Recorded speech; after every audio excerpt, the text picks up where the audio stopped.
बिस्मिल्लाहिर्रहमानिर्रहीम। सामीन, जो लोग कहते थे कि इमरान खान को सियासत नहीं आती, उनकी सियासी चालें देख के इंसान हैरान रह जाता है। उसने वो कुछ कर दिया जो पाकिस्तान की तारीख में कोई अपोजिशन लीडर ना कर सका। पाकिस्तान के हर अपोजिशन लीडर ने अपनी जो हुकूमत होती है, जो अपने खिलाफ हुकूमत होती है, उसको तंग करने के लिए हर वो हरबा इस्तेमाल किया जो वो कर सकते थे। लेकिन इमरान खान ने वो चालें चलें कि उसका मुखालिफ हमेशा इंतज़ार में रहता है कि अब ये क्या करेगा।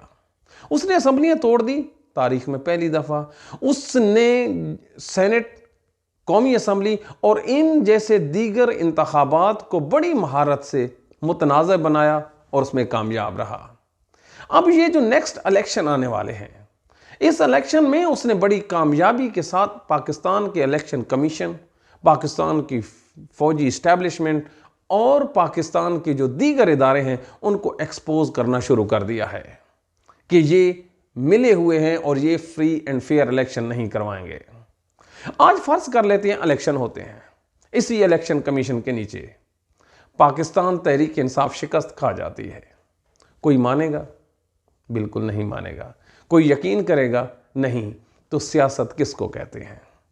आज पाकिस्तान में इमरान खान से बड़ा कोई सियासी रहनुमा मौजूद नहीं है।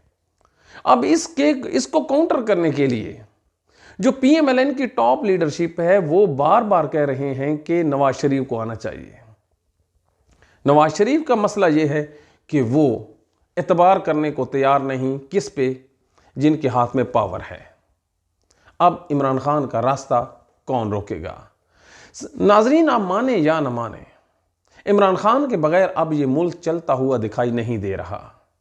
अब इस मुल्क को चलाना है तो या तो नया सोशल कॉन्ट्रैक्ट तहरीर करना पड़ेगा, इन बिटवीन नहीं इमरान खान को साथ मिला के, तो तब बात बनेगी। बसूरत दीगर इमरान खान पाकिस्तान की पॉलिटिक्स पे छाया हुआ है। पिछले 48 घंटों को छोड़िए, 24 घंटों को ले लीजिए, आपको हर हेडलाइंस में PTI और उसका चेयरमैन नजर आएगा। एक वफाकी वजीर जो फवाद चौधरी था साहब, उसकी गिरफ्तारी को लेके पूरा मीडिया में एक हजान बरपा है। इसको कहते हैं पॉपुलैरिटी, इसको कहते हैं पावर, और सोशल मीडिया उसके साथ खड़ा है।